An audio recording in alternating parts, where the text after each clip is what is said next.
Depois do dia que Jacó comprou a bênção da primogenitura, a vida dele nunca mais foi a mesma. Aquele sossego de ficar nas tendas, estudando Torá, ali com a mãe trazendo as coisas prontinhas, o pai está ali do lado, e o irmão saiu para caçar e ele ficava lá sendo o rei da casa, aquilo ali acabou. Depois que ele comprou a bênção da primogenitura, cada coisa que acontece é pior uma que a outra. E quando vai falar dos filhos dele, que são bênçãos, a Torá não fala dos filhos, ela começa a contar a história de Yosef. Que Yosef era um filho que tinha sonhos, e que os irmãos não aceitavam os sonhos, e que Yosef, então, foi dado como morto, e foi vendido como escravo no Egito. Aí agora, em vez de continuar a genealogia, as gerações de Jacó, que é o assunto da Paraxá, ela continua não falando das gerações. Só que agora, de Yosef, agora vai falar de Eudá. Mas a questão é, esse assunto ele tem algo a ver com a genealogia? Tem ou não tem? Tem. É lógico que tem. E, profeticamente, tem mais. Yosef, ele é vendido como escravo para o Egito. E Eudá, ele vai para a região desse Adulamita, né? Esse homem, um certo Adulamite, cujo nome era Irá. Então, ele vai para uma região que mais tarde ele passa a tomar posse. Então, Jacó com 70 pessoas, né, entra dentro do Egito, forma uma grande nação, ficam lá alguns 200 anos, e aí sai com Moshe, vai para o deserto, aí depois eles entram na terra prometida. As gerações de Yosef lá no Egito saem junto lá também com Moshe. A de Eudá sai. A de Eudá toma posse dessa terra aqui, que ele vai nessa situação. Então, quando ele vai para essa região desse homem adulamita, depois que eles entram, séculos depois que as tribos entram, a casa de Eudá toma conta dessa terra aqui. Ó. Então, isso é profético. E é isso que a Torá quer falar para a gente. Yosef, ele vai para o Egito. E Eudá vai para a região de Judá. Ok. Aí formam-se as 12 tribos. Eles brigam, dividem, formam 2 reinos. O reino de Judá, que fica nessa região. O reino de Efraim, que é como se fosse Yosef, depois é mandado para um tipo de Egito. É mandado para o exílio. E até hoje está no exílio, que são as 10 tribos perdidas. Então isso é profético. Então quando a Torá traz essas histórias, tem muita coisa dentro para poder pesquisar. Bom, mas o nosso assunto hoje, como nós aprofundamos um pouco na história de Yosef, a gente deu uma lida profunda nos acontecimentos, né? Hoje também nós vamos dar uma lida profunda nos acontecimentos de Eudá. Só que agora, o escândalo é Eudá e a sua nora. Teve a história de Yosef, que os irmãos deram como morto, foi vendido como escravo. É um escândalo, algo horrível que eles fizeram. E novamente na paraxá de hoje, nós temos outro escândalo, outra situação totalmente desagradável. A história de Tamar, nora de Eudá e de Eudá. E os dois têm gêmeos, né? Tem um par de filhos. Baruch Hashem. E a história começa assim, ó. E isto foi dito a Tamar: veja, teu sogro subirá a Timnate para tosquear suas ovelhas. E ela tirou de si as peças da indumentária de sua viuvez, ela tirou as roupas de viúva, e se cobriu com um véu, e se enrolou, e se sentou em uma estrada aberta, a qual fica a caminho de Timnate. Pois ela viu que Shelar tinha crescido, filho de Eudá, e ela não foi dada a ele para ser sua esposa. Então, depois que os outros irmãos de Shelar morreram e não geraram filhos, Eudá ficou assim preocupado. Essa mulher casa com os meus filhos e eles morrem? Então eu não vou mais deixar ela casar com meus filhos, não. Só que como ela estava dentro da casa de Eudá, e ela estava com as vestes de viúva, então ela não podia se relacionar com outro homem. E se ela fosse se relacionar com outro homem, teria que ser pelo sistema de Ibum, que é o sistema onde a nora ela casa com outro filho, já que o filho morreu. O filho que era marido dele. Então ele fica segurando, né? Então o texto fala, pois ela viu que Shelar tinha crescido e ela não foi dada a ele para ser a sua esposa. Detalhe aqui, isso para os românticos, né? A importância do casamento dentro da Torá. A Torá ela tem vários tipos de casamento. Diferente do sistema greco-romano, onde os cristãos, eles estão muito acostumados com esse sistema de casamento. Casamento praticamente é tudo a mesma coisa, da mesma forma. A Torá não trata dessa forma. Ela trata de formas diferenciadas. Nesse caso aqui, claramente, Tamar ela era muito mais velha do que Shelar, que era um menino. Ele era um jovem ainda. Né? E ela já era bem madura. Então a Torá não quer saber disso. O casamento é uma questão de justiça. Não é uma questão de romantismo, de paixão, de atração, de química. O casamento não é visto dessa forma.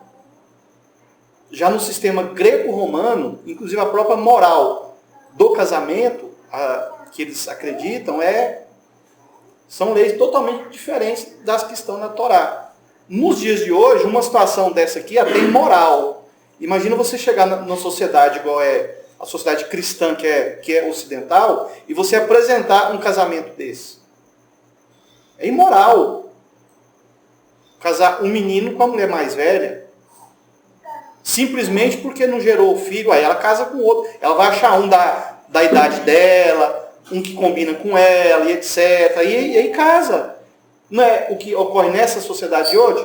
Só que as leis do reino dos céus, elas são diferentes das leis do reino dos homens. Os homens tratam de leis que são convenientes à sociedade. E não é porque isso virou uma tradição humana que seja correto.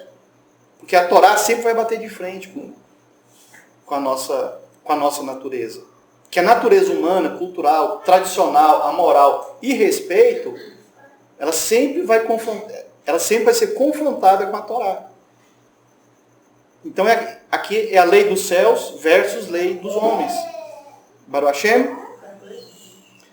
Quando Yaldá a viu, ele pensou que ela fosse uma zonar. Uma zonar. Que significa prostituta. Porque ela tinha coberto a sua face. Então, qual é a característica de uma zonar? Ela cobre a face. Em termos mais profundos, em uma situação mais profunda, quando um israelita ele vai se casar, e no dia do casamento dele, para entrar na Rupá, como é que ele faz com a noiva quando a noiva chega perto dele? Ele descobre ou cobre? Descobre.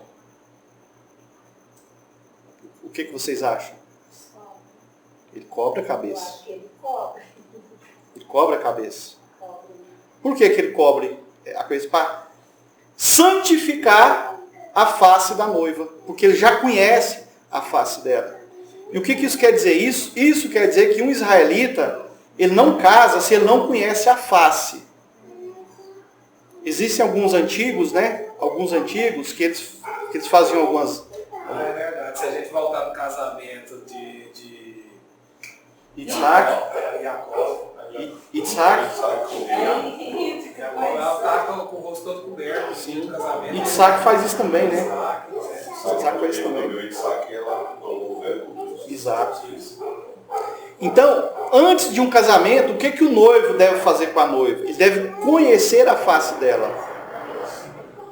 Existem alguns folclores antigos em que o noivo fazia uma oração, né? Ele fazia algumas orações, pedindo para o Eterno mostrar a face da noiva antes de noivar, antes de casar, para que os olhos dela, essa bolinha dos olhos viesse para os cantos.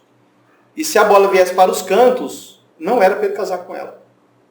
Isso é coisa de folclore, né? Não é coisa de folclore. Então, assim, o que o homem, para ter uma esposa, ele faz antes de casar com ela? Ele tem que verificar, fazer uma verificação da face. Porque no dia do casamento, o que ele vai ter que fazer? Cobrir. No caso de Jacó, quando ele casou com Leia, ele Ele viu a face dela antes de casar? E o que aconteceu? Foi enganado. Ele queria casar com uma e acabou casando com outra. Então a primeira coisa, conhecer a face. E no dia do casamento, confiando na esposa, na face dela, o que ele faz com ela? Ele cobre a cabeça. Ele cobre a face dela. No caso da prostituta, ela precisa de ter uma face conhecida? Não. Então o que o Anzoná faz? Quando Yaldá a viu, ele pensou que ela fosse uma Zoná, porque ela tinha coberto a sua face. Ou seja, ele ia ter uma relação com a mulher que ele não conhecia a face dela. Então, ele identificou ela como uma Zoná. E um homem não deve casar com uma Zoná. Ok. E ele virou-se para ela no caminho e disse-lhe, por favor, vá, fique prontas e me deixe entrar a ti. Porque ele não sabia que ela era a sua nora. Não viu a face.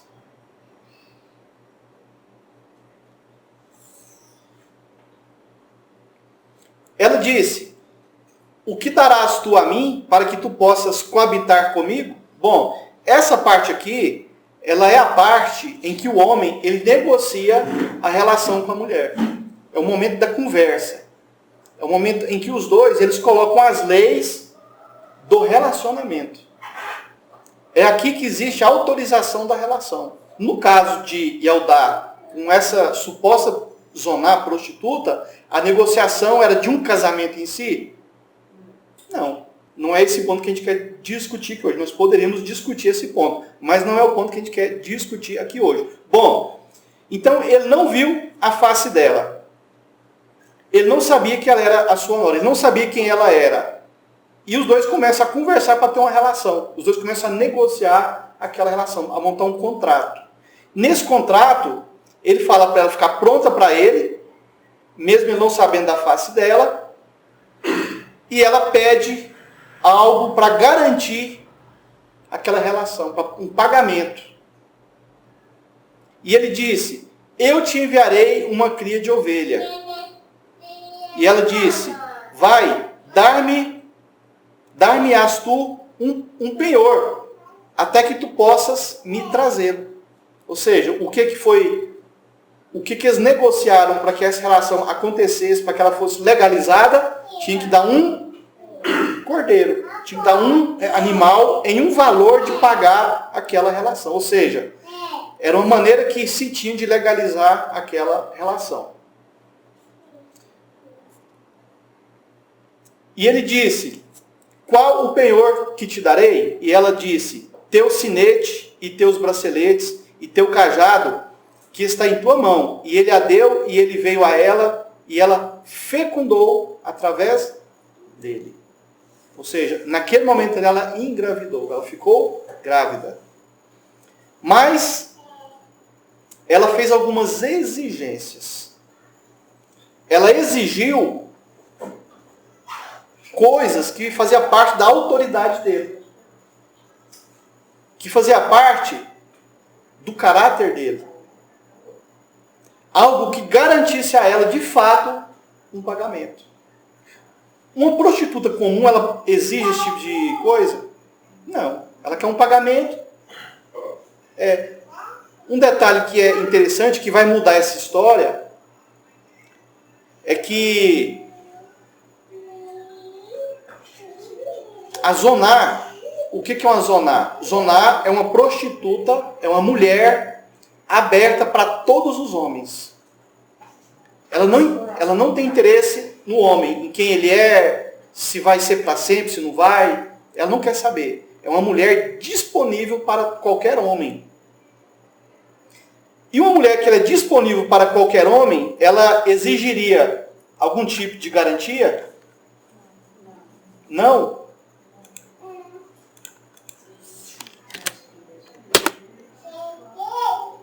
Ela exigiria algum tipo de garantia? Não. Nesse caso aqui, claramente, ela começa a fazer algumas exigências na negociação dela. Ou seja, não se tratava de uma zoná comum. de uma prostituta tradicional. Tinha muito mais por trás disso aqui. Isso muda o status dela. Nós sabemos que a mulher ela chega como esposa, concubina, serva, escrava, prostituta e amante. Mas ela, pelas exigências e pela conversa que ela tem com ele, isso significa que ela não era uma prostituta comum. Que ela não estava disponível para todos os homens, para qualquer homem. E o nome dela, o título dela, se vocês pegarem no verso 21, em vez de zonar, é mudado para Kedeshá, ou Kedesha. Kedesha é escrito com as mesmas palavras de Kadosh. O que é uma Kedesha? Uma Kedesha, geralmente, era uma prostituta que era usada em cultos, em ritos, era oferecidas para as religiões, para a prostituição cultual. Zonar, em alguns níveis, também era usado. Mas só que o nível Kedesha, ele pode cair para a prostituta cultual, como ele pode cair para a concubina. E pode chegar até a esposa, dependendo da techuvá. Então ela era uma zoná, uma prostituta. Esse era o status dela. Pela negociação que ela fez com Yaldá, ela se tornou uma Kedesha. Ou Kedeshá. Como Kedeshá, ela foi colocada em uma situação de uma chance de se tornar esposa dele. Mas isso ela conversou com ele? Ela falou isso para ele? Não conversou. Mas a Torá relata o que foi acontecendo. Tinha provas, né? Tinha provas. O que ela pediu como garantia de pagamento provava aquilo. E depois de 3 meses, ela vai cobrar a conta. E quase ela morre queimada. Quase que ela vai para o fogo. Detalhe interessante. Quem era a família de Tamar? Os pais? Ela vem de qual geração? Ela vem de quais famílias? A família dela é a família de Shem, né? Família de Shem. Sacerdotes. Porque se ela não fosse filha de sacerdote, ela não seria queimada por conta da situação dela. Mas a filha de um sacerdote que se prostitui, ela é condenada a ser queimada. E era o que aconteceria com ela. Diferenciado. Só uma observação aqui. O que eu pude ver algumas versões, em vez do cajado, era um manto. É porque faz parte, né? Faz parte. Mas ele poderia deixar isso com ela? Sim. Se ele confiasse nela, sim. Porque aquilo ali Porque, era... assim, fazia parte assim dele. Sim. Era uma coisa assim, né? Pessoal. Pra ele, Íntimo assim, da autoridade dele. Então, para ele deixar uma qualquer, havia uma diferença uma qualquer. Sim. Né? Mas assim, as circunstâncias mostram que ela não era uma qualquer. Mas assim, ele não sabia. Não sabia. Então. Ele não sabia. Quem fez todo o arranjo, quem organizou, quem planejou, quem pensou, quem foi inspirada, foi ela. Não foi ele. No caso aqui, ela pediu o selo. Esse selo era o... A autoridade máxima dele. A identidade dele. É a autoridade máxima. Sim. Sim. Autoridade máxima. E ele mesmo mandou você apontar, né? Sim. Então, assim, ele foi se envolvendo em uma situação em que ela já tinha organizado tudo. Ela preparou tudo. Tem outra coisa aqui também, aí, que fala assim, ela não se vestiu igual as prostitutas se vestiam. Do jeito comum, né? Do jeito comum. Isso pode ter levado ele a pensar. É uma que deixar. A poder confiar, entre aspas, né? Ela impressionou muito ele. Uma impressão. 18. E ele diz, qual o penhor que te darei? E ela diz, teu sinete, e teus braceletes, e teu cajado que está em tua mão. E ele a deu, e ele veio a ela, e ele a fecundou através dele. E ela levantou-se e foi embora. E removeu seu véu de si e pôs sobre si as vestes de sua viuvez. Então ela entrou como uma viúva, ela se fantasiou de uma prostituta, de uma zoná. Ele, aceitando a justiça que ela exigiu dele, o pagamento que ela exigiu dele, ele a transformou em uma quedecha. De uma quedecha, ela volta de novo para o estado de viuvez. E o mais interessante é que, diferente dos dois filhos, ele não morreu. Ele não morreu. Continua vivo, né? É porque as primeiras sementes não eram as sementes exatas. Não era a semente de Machia. E o interessante é que eles não foram cortados na Torá. Eles continuam sendo contados depois. O nome deles vai aparecendo de novo. E outros, eles já mortos, e o nome deles vão aparecendo. O tão honrados que eles eram. Lucas e Mateus parece. Lucas e Tiago. Sim, falam. E Onan. Então, sim, a Torá continua contando o nome deles no livro da vida. Ou seja, eles eram homens muito elevados, e homens muito honrados. Eram tzadikim, eram justos. Verso 20. E Eldá enviou a cria pela mão de seu Haver, ou Adulamita, para ter de volta o penhor dela, da mão da mulher. Mas ele não a achou. Então ele perguntou ao homem daquele lugar, dizendo, onde está a quedecha? Ele já não chama ela mais de zoná, de prostituta, mas ele chama de quedecha, ou quedechá, prostituta. Ele muda de zoná. Então, quando o nome ele é mudado, é porque o status é mudado. É por isso que Jacó virou Israel, Avram virou Abraão. Nós temos Saraí, nós temos Sará. Então, quando o nome ele é mudado, é porque o status foi mudado. Aí a hierarquia mudou. Baruch Hashem? Pergunta. Mudou aqui no mundo ou mudou no reino? No mundo espiritual. Então as leis do reino espiritual são diferentes. Porque se você pegar, por exemplo, o homem é Jacó e chamar ele de Israel, para quem está olhando para ele, vai dar alguma diferença? Não, é a mesma pessoa, mas espiritualmente ele teve uma elevação. Nesse caso aqui, Zoná virou Quedecha. Então toda a maneira que ela agiu, que ela planejou, o jeito que ela fez as coisas aqui, e olha só o risco que ela correu. O tanto de coisa que ela arriscou a própria pele, a própria vida.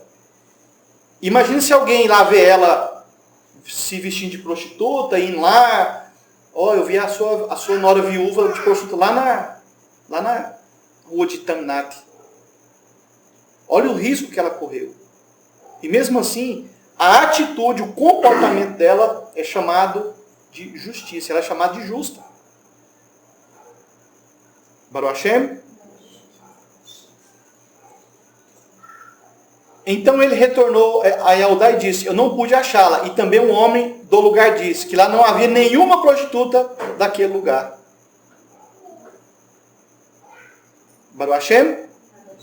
23. E Eldá disse, consinta que leve para si a fim de que não sejamos envergonhados. Veja, e eu enviei esta cria e tu não achaste. Ou seja, você é minha testemunha de que eu fui lá, eu tive com a prostituta, eu mandei o pagamento para ela, mas ela não estava lá para poder receber. Então você é minha testemunha de que eu fiz tudo certo, de que foi feito tudo da forma correta. Vamos aos comentários.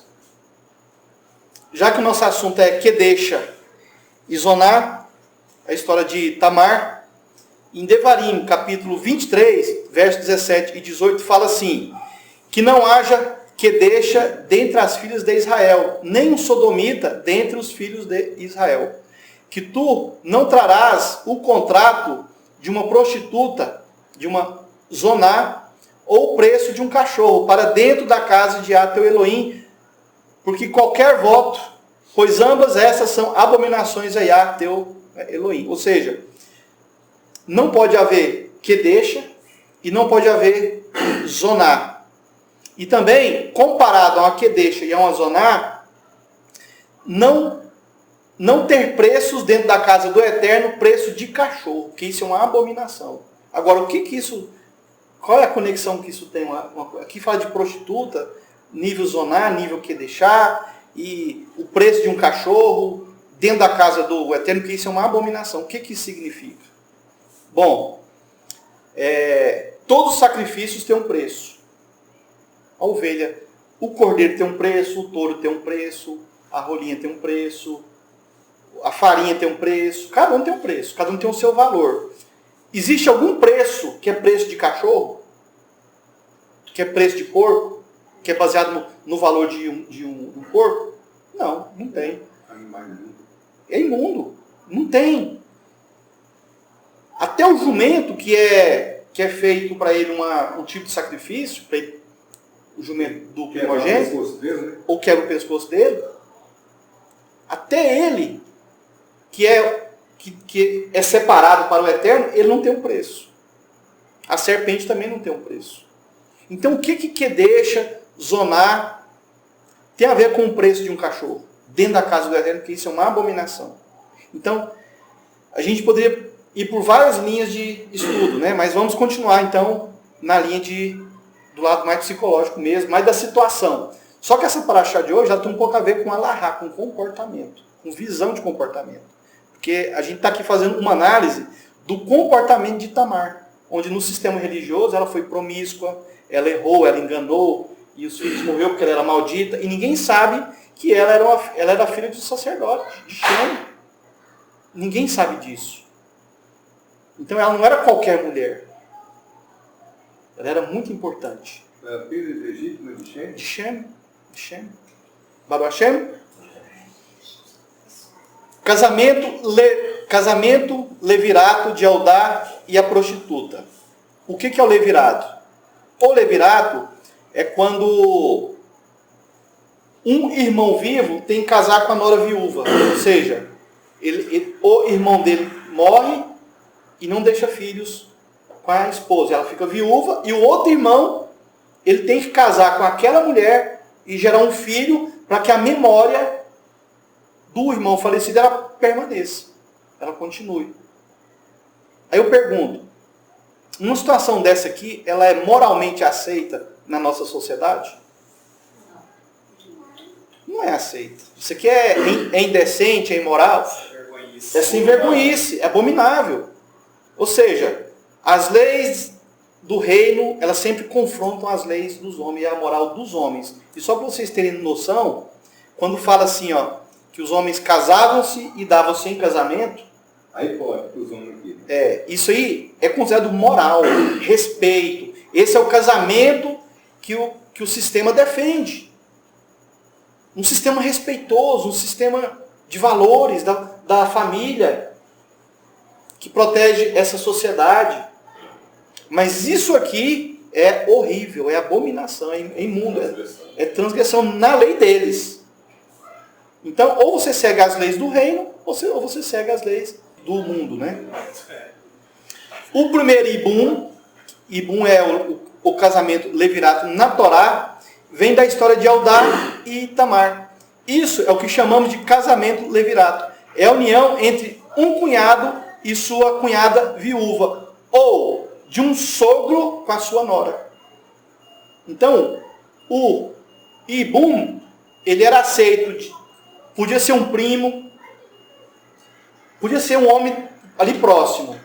Alguém próximo é aquela família, toda lá. Alguém próximo, toda lá. No caso de Ruth, né? No caso de Ruth. Então não era só outro irmão. Então se os irmãos rejeitam ou não tem nenhum tipo de irmão vivo, né, não tem como dar continuidade à linhagem, pode ser um primo, ou pode ser um pai, pode ser um tio. Não é só irmão. O Ibum, ele aceita outras pessoas, outros homens da família reivindicar aquele casamento. A história começa quando Eudá não se esforça para que seu filho mais novo, Shelar, se casasse com Tamar. Ele parou de esforçar, e ela ficou assim, agora não vou ter filho? Tá, mas por que essa mulher queria tanto ter filho? E tinha que ser daquela família? Porque se ela passasse o tempo da viuvez dela, ela podia sair fora e casar com outro. Mas ela queria casar, ela queria gerar filho dentro daquela família, tinha que ser ali. Isso aí virou uma obsessão da parte dela. Ela escolheu aquilo e tinha que ser ali. Ela sabia, né? Sendo filha de quem é elevadíssimo. Exatamente. Então Tamar cria uma situação para ter relação sexual com seu sogro.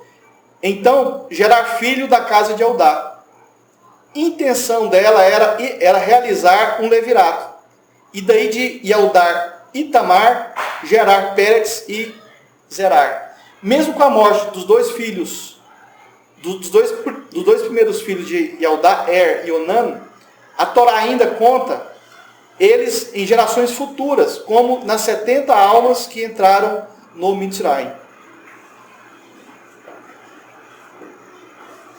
Eles continuam sendo contados. O nome deles nunca foi apagado. Pode falar. Pode falar. Aí, eu estava pensando aqui agora. E Onan, a semente tinha que vir de Yehudá. E Onan, eles tinham uma mistura.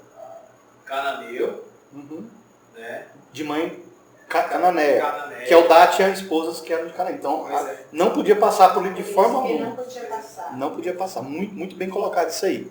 Bom, em uma Techuvá, quando nós estamos voltando para a Torá, a história de Tamar ela é muito parecida com a nossa história.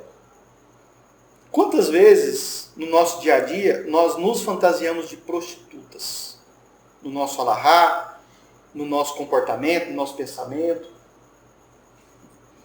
Então a gente acha que está fazendo tudo certo e a gente se fantasia de prostituta. Até aí, para alcançar o tipo de objetivo que ela queria, ela só se fantasiou, ela não era. E as pessoas que se fantasiam de prostitutas na vida real e se transformam de fato em prostitutos religiosos. Prostitutos espirituais. Muitas pessoas acabam fazendo isso. Por quê? Porque em vez de continuar seguindo as leis do reino, as leis da Torá, passam a seguir os costumes e tradições dos homens. As religiões, as culturas, os folclores dos homens. Então, de fato, vai virar uma prostituta. Era de fantasia, mas agora virou de fato. Assumiu de fato. O que é mais cador? Ser uma viúva ou ser uma zoná? Ser uma viúva. Uma viúva é muito mais elevada. Mas no caso, ela se transformou em uma que deixar. Exato. Ela se elevou. E na nossa Techuvá? A gente às vezes para alcançar o Mashiach, porque Tamar, a ideia dela era alcançar o Mashiach. Esse era o objetivo dela. Mas quantas pessoas que acham que estão alcançando o Mashiach e se debandam como prostituta religiosa? Achando que está fazendo tudo certo. Muito, muito. Então, em uma Techuvá, nós temos que observar isso dentro da nossa vida. E a gente tem que estar com os olhos realmente muito abertos. Muito abertos. Né? Buscando, porque pode correr nesse... Justamente achar que está fazendo tudo certinho. Exato. Agora, o grande desafio é que para alcançar as coisas do reino, muitas coisas que são colocadas para a nossa frente são imorais. Não foi muito imoral o que Tamar fez? Mas como que Eldá ele julgou aquela situação? Como que ele viveu aquela situação ali? Ele poderia ter pago ela como se paga uma prostituta. Aí ele ia fazer igual aos homens do mundo. Mas ele transformou ela em uma que deixar. E ele, na realidade, ele tinha novilhos lá que ele foi para tosquear o rebanho dele. Ele tinha uns animais lá. Muito rico, né? Sim. Baruch Hashem?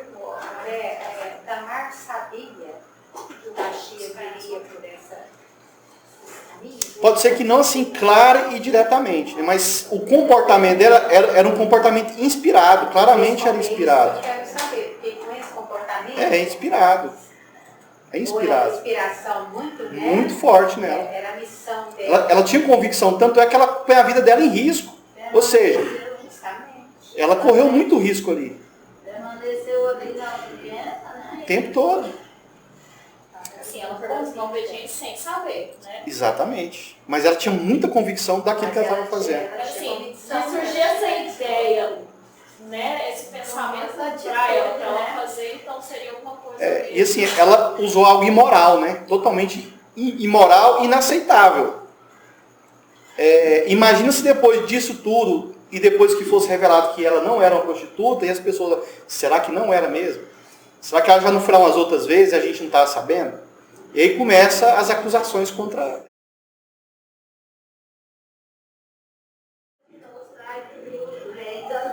Exato.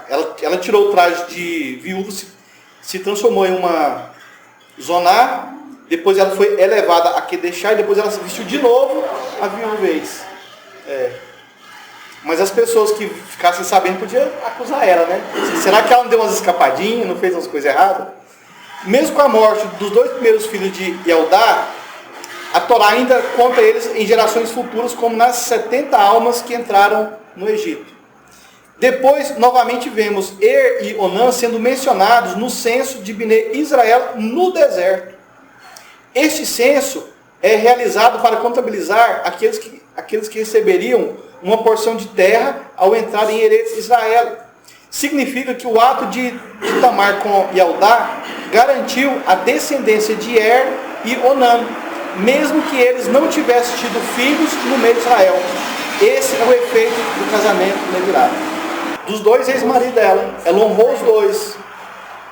Ela honrou os 2. Pior que nasceu 2 filhos. E nasceu gêmeos ainda, né? Depois que nasce, Yehudá honra ela, casa com ela. Sim, aí ela vira esposa de Eldá. De Kedesh ela vira esposa. Ela se eleva mais ainda, né? Porque uma mulher, para fazer isso, ela enfrentou a sociedade toda. Né? Ela enfrentou todos e pôs a vida dela em risco. E a vida dela estava ali estacionada. Né? Estacionada. E ela honrou os ex-maridos dela, porque o nome deles continuou a sendo contado. Mas a gente não pode deixar de falar que, será que essa ideia nasceu dela? Foi inspirada, né? Ela foi inspirada, ela tinha Inspirada. um fortíssimo. Quem era o pai dela? Shem. É o pai dela. Shem. Na verdade não é. Shem. É filho do Eterno, né? Uma filha do Eterno. Enquanto Er e Onã eram filhos de Cananéias, igual o Sérgio falou. Mas Tamar era filha de quem? Shem. Era onde Machia tinha que passar.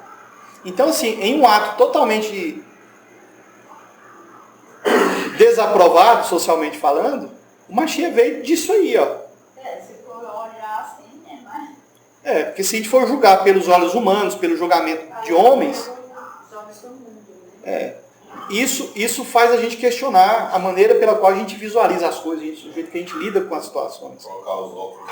Tem que trocar os óculos, né? Ou você continua com os óculos. Usar o colírio do mal lá, claro. olhar De assim, revelação. da carne, né?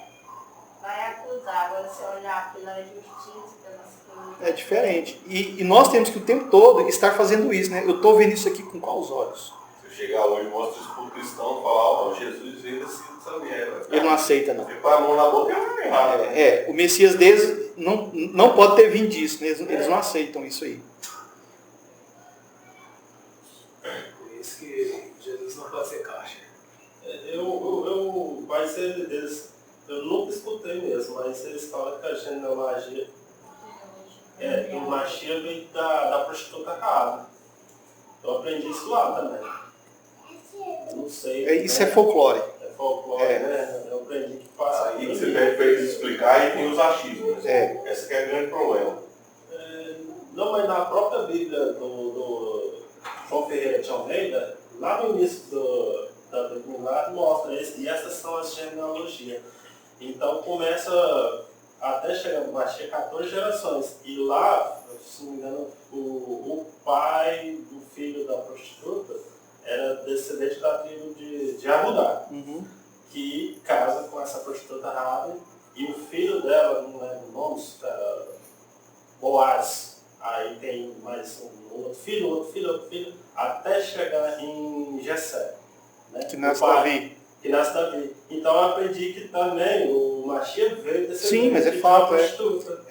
Mas assim, ela fez techuvá. Então quando os espias entram pela janela lá na casa dela, e ela fala, ó, se vocês salvarem a minha família, vocês podem ficar por aqui, eu protejo vocês. Então esse mérito dela, porque, vamos ser bem honestos, quem foi que conquistou a terra prometida? Quem? Na verdade, o ponto inicial foi Raabe. Sim. Foi ela. Foi ela que gerou a oportunidade, ela que criou a situação. Tá, ela criou a situação com o comportamento dela. Qual que é a diferença dela com Tamar? Que Tamar também criou a situação. As mulheres sempre estão criando situação, ou pro bem ou pro mal. Mas o comportamento de Raabe colocou ela como uma mulher elevada. Então ela se casou. E outra coisa, se a mulher ela errou no passado, ela fez um monte de coisa errada, e ela faz uma techuvá, ninguém pode acusar ela das coisas que ela fez no passado. Mas ela tem que fazer techuvá. Não é fazer techuvá da boca para fora, na frente das pessoas né? Não, tem que ser verdadeira. Não pode ser acusada. Então, quando Raabe fez techuvá, e ela se casou com um israelita da casa de Eudá, ela era uma mulher igual a qualquer outra mulher. E ela chegou no nível de esposa. Nem concubina era. De esposa. Ela já sabia da descendência dela também. Sim. Foi ou não foi inspirada também? Ela botou a vida dela em risco. Em risco, porque se o pessoal lá de Jericó, soubesse do que ela fez, matava a família dela toda. Baruch Hashem. Como antes mesmo da Torá ser dada, ser escrita, certos conhecimentos já eram considerados entre os povos antigos, como por exemplo o Levirato, Ibum, e o Halitzá, é o cancelamento de um Ibum com um irmão do falecido. Então o Ibum é o ato de se casar com o sistema de Levirato, e o Halitzá é o cancelamento, né, que é quando os dois vão diante de um tribunal, o irmão que vai casar com a viúva, né? Aí eles são colocados juntos, leva-se uma sandália com as tiras bem longas, coloca-se essa sandália no pé do irmão, aí ela abaixa, ela vai desamarrar aquilo ali, ela vai soltar, ela solta aquela sandália que estava no pé dele, com a mão direita, com a mão esquerda ela levanta o outro pé, e ela gospe no chão, e todo mundo tem que ver que ela cuspiu no chão, e eles falam Halitzá, que é o ato de tirar uma sandália. Ou seja, ele não está mais comprometido a fazer o ibum com aquela viúva. Então isso é um rito que era feito. Ele está liberando ela para que ela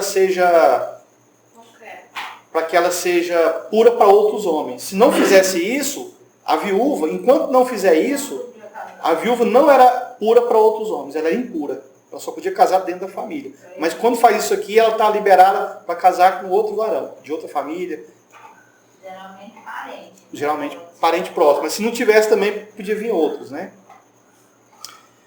São leis espirituais que não dependem de tempo, espaço ou cultura. Ou seja, as leis da Torá, elas são leis espirituais, elas não dependem de tempo, nem espaço e nem cultura. E vocês sabem que tempo, ele é um ser criado pelo Eterno. O tempo é um ser criado. E, por exemplo, o tempo presente, ele é o encontro do passado e do futuro. Ele é o meio entre o passado e o futuro. E o presente, ele nunca fica presente. Vocês já viram um presente permanecer presente? Não, ele está assim. O presente acabou de passar. Por exemplo, você terminou de falar e passou. Mas mesmo assim nós temos a impressão de que é presente o tempo todo. Verdade. Por exemplo, se a gente rasgar uma folha de papel, a gente consegue voltar no tempo, igual a gente vê nos programas de computação gráfica, né? E voltar e o papel voltar. Não. Só se tiver uma cópia, uma foto. Hã? Só no videocassete. Só no videocassete? Porque o papel vai, depois eles usam ele, transforma no papel de novo.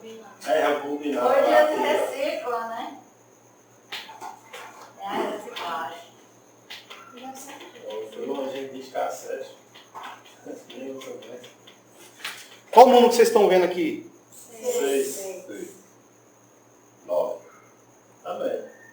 Não, vocês estão vendo qual número? Eu tô vendo Mas eu não sei se você dá uma base ali com 2 sinalzinhos, contando que Se voltar pra é 6. lá, Tem uma pista aí embaixo aí. Mas aqui está escrito 9. Tá escrito 9. É que eu não consigo enxergar o que tá Ou seja, escrito. o que a gente quer dizer, o que nós queremos dizer com isso? É que a verdade, para nós, por conta do tempo presente, passado e futuro, é muito difícil de ser vista. Nós não somos capazes de ver a verdade. Aqui embaixo está escrito 9. Eu queria que vocês lessem o 9. Acho que foi só o Eno que deu, Sérgio? Eu tentei, mas... Aqui embaixo está escrito 9, ó. Não dá. Mas todo mundo vê o 6, né? questão de enxergar. Então, mas a minha intenção era mostrar qual o número 9. Agora, que tem ou não tem o 9? Mas qual número que vocês enxergam na posição que vocês estão? Então, mas a partir do momento que aqui está escrito 9, bem pequenininho, e vocês sabem que é um 9, tem como vocês voltar atrás e enxergar um 9 no lugar do 6? Não, vocês conseguem lá atrás, em vez de vocês falar que era um 6, falar um 9 e acertar? Já passou. Passado. Isso é tempo. Isso é tempo. Então, histórias como essa, como a história de Itamar, e outras histórias mais que a Torá ela nos traz, ela tenta nos trazer essa ferramenta, tomar cuidado com aquilo que vê, com aquilo que escuta, com aquilo que fala, com aquilo que acredita. Tem muito mais coisa. Tendo o cuidado necessário, dificilmente você vai cometer erros. Dificilmente você vai errar. Então, por isso que a gente tem que ser um pouco lento para julgar, para ouvir, para falar. Aliás, para ouvir você tem que ser rápido. Para falar... Thiago falou isso. Sim. Ele partiu. 7 qualidades, né, do sábado. Sim. Agora, suponhamos que eu mostrei um 6. Vocês, opa, 6? Mas pode ser um 9 também. Negócio vocês ficarem... Deixa eu ir lá primeiro. Deixa eu constatar se é um 6 ou se é um 9. Então, são leis espirituais que não dependem de tempo, espaço e cultura. Isso que eu mostrei para vocês aqui agora, para vocês terem as ideias que vocês tiveram, dependeu de vocês verem algo, aquilo que vocês viram chegar em um certo ponto ficou no passado, mas depois que a gente começou a analisar de mais perto, na verdade não era o que vocês pensaram, não era um 6, era um 9. Baruch Hashem? Então vamos em frente. Nesse ponto que a gente tinha que trazer esse pensamento aqui. O ruminar, né?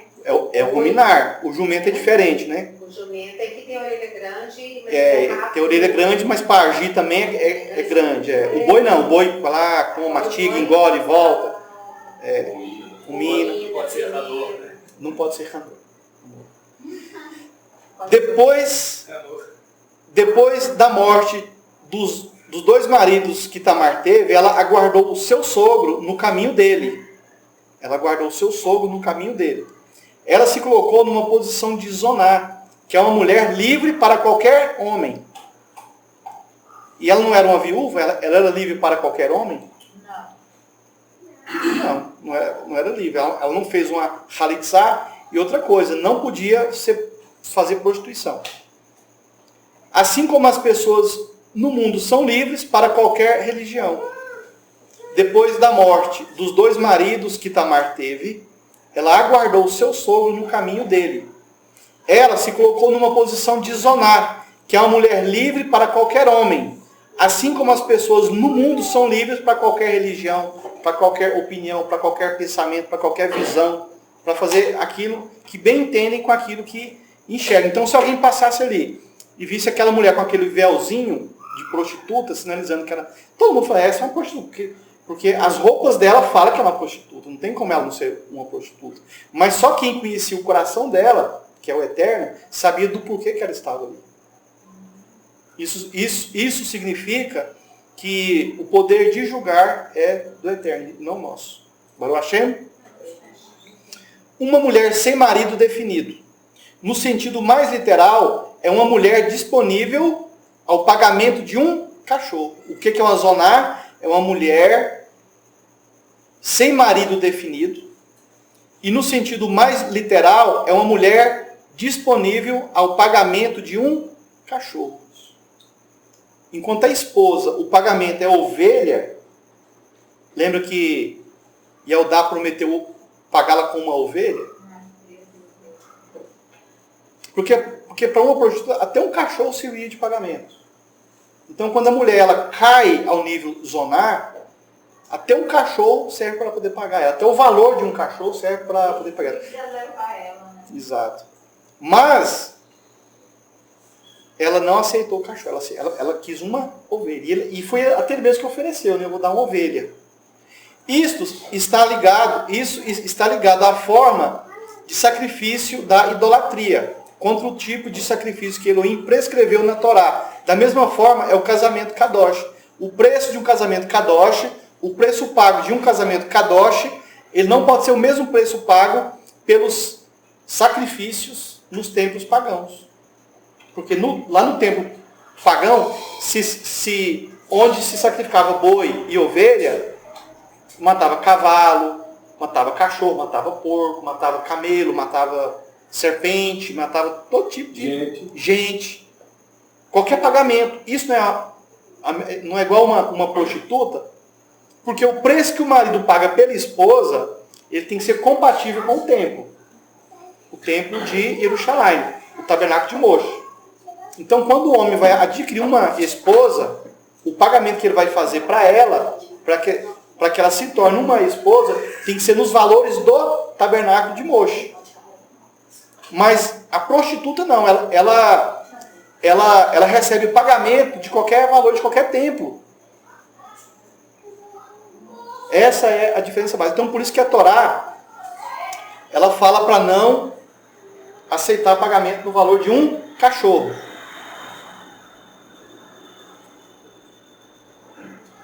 Mas, como Eldá, um homem que aprendeu Torá com Yaakov, Isaac, Abraham e Shem, se submeteu a uma relação proibitiva na Torá. Lembramos que a Torá proíbe que adoremos os Elohim dos povos. Proíbe também que imitemos as práticas, filosofias e culturas dos outros povos. Isso inclui a relação homem e mulher. Então, quando vocês forem se relacionar com mulheres, não se relacionem igual os povos fazem nas suas culturas, as outras nações. Não imitem esses povos. Mas a história de Tamar, como nós já falamos, é imoral ou é moral para os outros povos?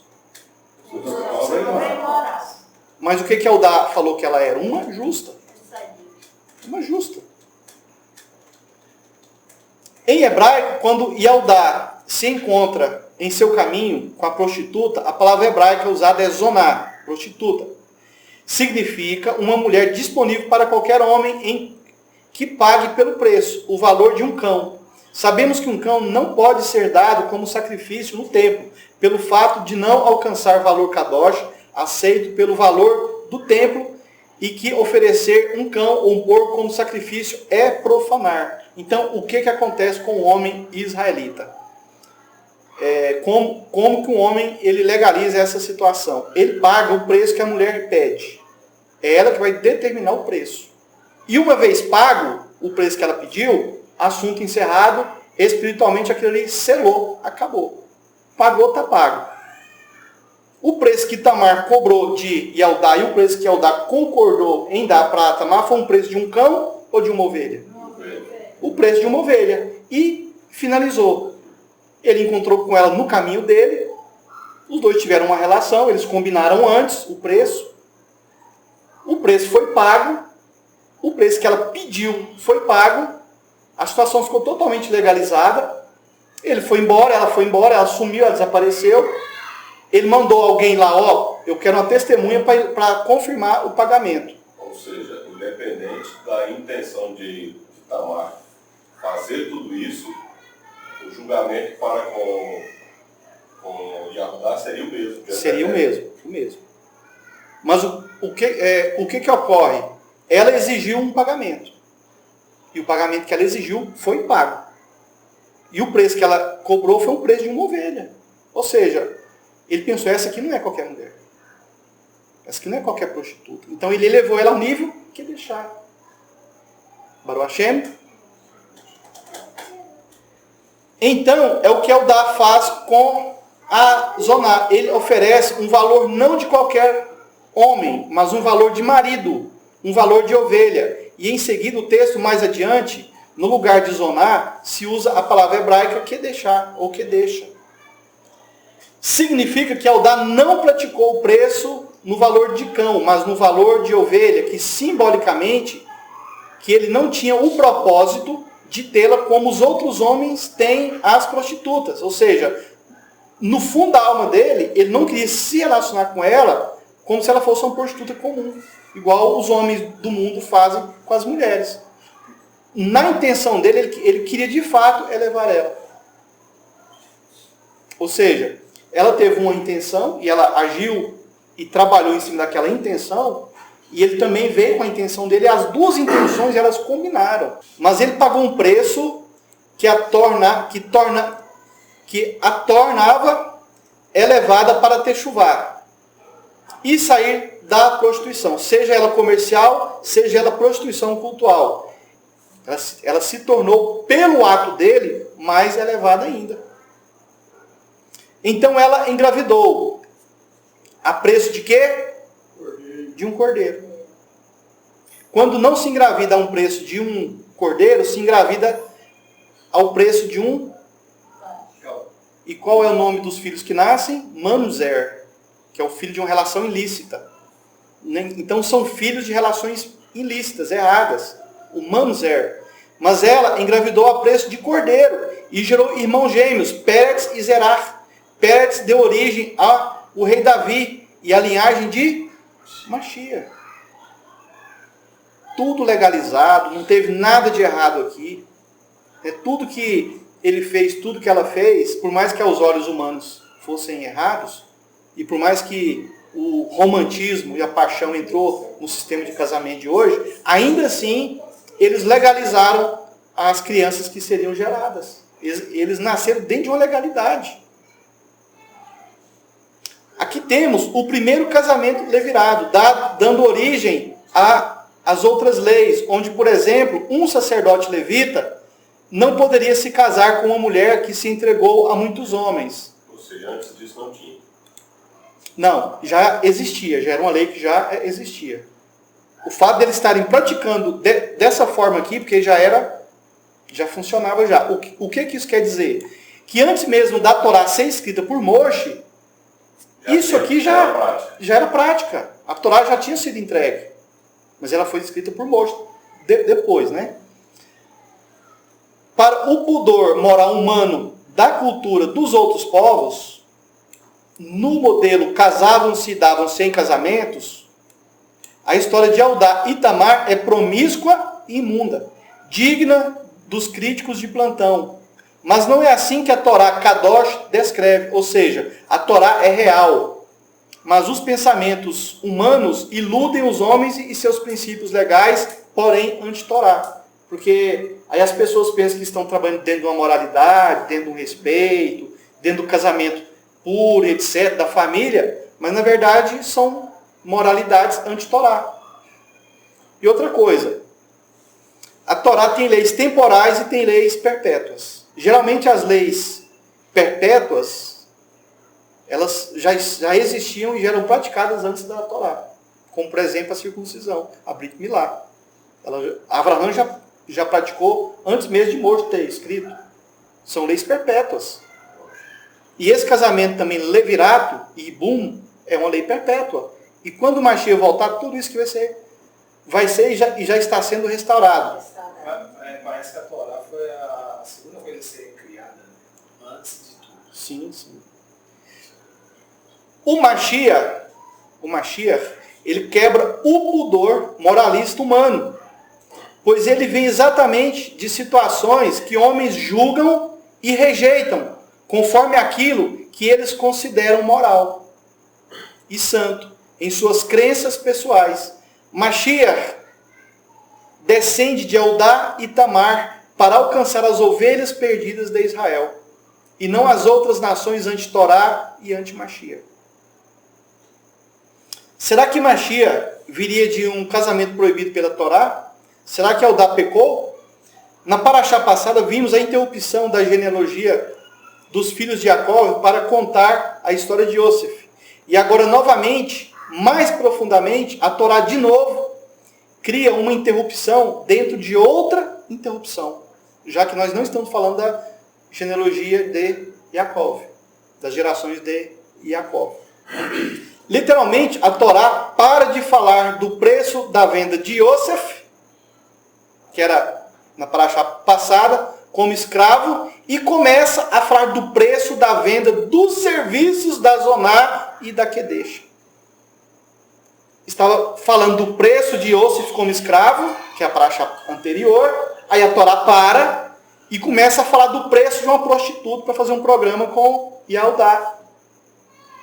Olha que coisa imoral, olha que coisa indecente. Porque esse assunto é muito importante. E não tem imoralidade. Não. Mas nos olhos dos homens, Quanto pesa Zoná e que deixa? Zoná é uma mulher que prostituta para todo mundo, né? A Kedesh tem um tipo de separação para ela, onde ela pode virar prostituta cultual ou, se ela fizer uma techuvá, ela vira uma esposa. Tem uma chance para ela. Tem uma chance para ela. É por isso que Tamar, a própria Torá fala que Yaldá estava andando pelo caminho e viu uma Zoná. Só que quando ele vai pagar, ele chama ela de Kedeshá, ou Kedesh. Porque ela foi elevada, né? A prostituta cultural não é muito... A Kedesh é uma prostituta cultual. Hã? A Kedesh é uma prostituta cultual. Mas ela tem dois lados, né? O lado que ela pode ir para o lado de esposa ou virar uma Jezabel na vida. Ah, pois é, porque ela pode virar uma Jezabel. Porque uma Zoná, ela é uma prostitutazinha, né? Uma Kedesh é uma mega de uma prostituta. Ela é muito... Ela não é qualquer prostituta. Mas ela pode piorar 1000 vezes, como ela pode elevar muito, então, muito. prostituta cultural, É, né? exatamente. Pode ser levar se quiser. Se quiser. É uma oportunidade que ela tem. Mas isso depende do pagamento que ela vai receber. Porque se o pagamento for de cachorro, do preço de um sacrifício de um cachorro, ela cai, né? E se o pagamento for de ovelha, ela pode ir para o templo. E lá no templo tem culto sexual? Lá no tabernáculo de Moisés tem um culto sexual? Não tem. E aí como é que ela vai ter que viver ali agora? Em uma vida, em um casamento correto, íntegro. Os filhos de Yaakov gastaram seus esforços e tempo contra Yosef. Os filhos de Yaakov gastaram seus esforços e tempo contra Yosef. Não foi isso que os 10 filhos fizeram? Ficar gastando tempo contra Yosef? Yosef gastava seu tempo tentando ser um escravo por excelência a seu amo Potifar. Ele não ficava lá na casa de Potifar fazendo de tudo para ele ser um ótimo escravo? Yaakov gastava seu tempo no luto. Reuven gastava seu tempo desprezando Bilhá. Cada um gastava seu tempo. E Eldá gastava seu tempo buscando uma esposa, já que as duas cananeias já tinham também ido embora. Então ele casou com as cananeias, agora ele queria achar uma esposa. Então era nisso que ele gastava o tempo dele. E fazendo filhos. Será uma mera semelhança a Yaakov, o fazedor de filhos? Ao contrário, seus filhos morreram por evitar fazer filhos. Não foi por isso que eles morreram? Ou seja, cada um gastava a sua vida em uma coisa, né? E Elohim cuidando da vinda de Mashiach através da semente. Lembramos que Adão não podia comer dos frutos que não tinham semente. Tamar, ao arriscar seu nome como Zoná, foi elevada por Eldá como Kedesh e logo chegou ao nível Kalá e Ishá, noiva e esposa. Ela sabia que cada mitzvah da Torá precisa de uma alma. Cada mandamento, cada lei da Torá precisa de uma alma. Então, se tem uma lei, mas não tem uma alma, por exemplo, ela está escrito, guardar o Shabat. É uma lei, né? Mas isso só escrito serve para alguma coisa? Precisa de quê? De uma alma. A lei tem que ser preenchida. Ela tem que ser vivida. O que precisamos entender é que a casa da mitzvah, ela sabia que cada mitzvah da Torá precisa de uma alma. As aparências físicas dificilmente retratam uma alma. A Zoná tinha aparência de pecado, mas era a maneira que ela encontrou para cumprir a Torá, sem transgredir a Torá. Ela queria cumprir a mitzvah de ter um filho dentro de... Assim, ela tinha como lei ter um filho dentro de Eudá. Ela tinha isso como lei. Tinha que ser em Eudá. Então essa era uma lei que ela tinha que cumprir. Não teve a lei de fazer o barco lá, a arca. Abraão não tinha as leis dele. Tamar também, ela tinha uma lei. Ela tinha que ter um filho dentro de Eudá. Isso era uma lei que ela tinha. Agora, a maneira que ela fez é aceitável socialmente? Não. Ela se passou por uma prostituta. Mas o que ela entendeu? Ó, essa mitzvah, eu preciso pôr uma alma nela. Eu tenho que viver, eu tenho que cumprir. Isso tem que ser feito, eu tenho que executar. Essa era a missão dela? Missão dela. Ela tinha que cumprir. Dava chance difícil, porque se ela não tinha sido dada a ela com o marido, né? Agora, o meio pela qual ela estava fazendo isso, era um meio bonitinho? Não era. O que precisamos entender é que a casa da mitzvah, segundo a ética humana, muitas vezes é imoral para nós. Pois nossos atos são temporais, mas a alma da mitzvah é atemporal. Ela não depende de circunstâncias justificadas pela etiqueta cultural da história física. Ou seja, as leis da Torá, elas não dependem das justificativas sociais, da moral social, das leis dos homens, das regras humanas, da cultura, da religião do ser humano, de tudo aquilo que a carne produz. Nenhuma lei da Torá depende dessa opinião. É loucura. Então, a etiqueta de Tamar aqui está lá embaixo, dentro da visão. Elohim, em momento algum, tratou Tamar por prostituta, nem Eudá como promíscuo, imoral e pecador. O casamento levirato, chamado de Ibum, não é mais praticado em nossos dias por uma questão simples. O mundo não se transformou em Israel, mas Israel se transformou no mundo. Então, por que muitas leis da Torá hoje não são mais praticadas? Simplesmente porque Israel copia, imita as coisas do mundo, imita as outras nações. Os acordos. Israel está imitando as coisas das outras nações. Israel virou o mundo. O mundo não se transformou em Israel, mas Israel se transformou no mundo. Na redenção, isso é invertido. Ou seja, na restauração, na vinda de Mashiach, o mundo vai se transformar em Israel.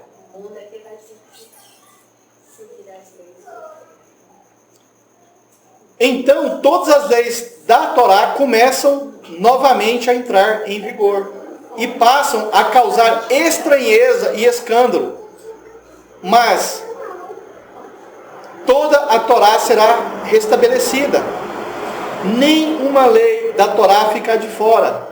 Ninguém poderá escolher essa ou aquela lei, ou mesmo tentar mudar alguma lei a seu próprio gosto.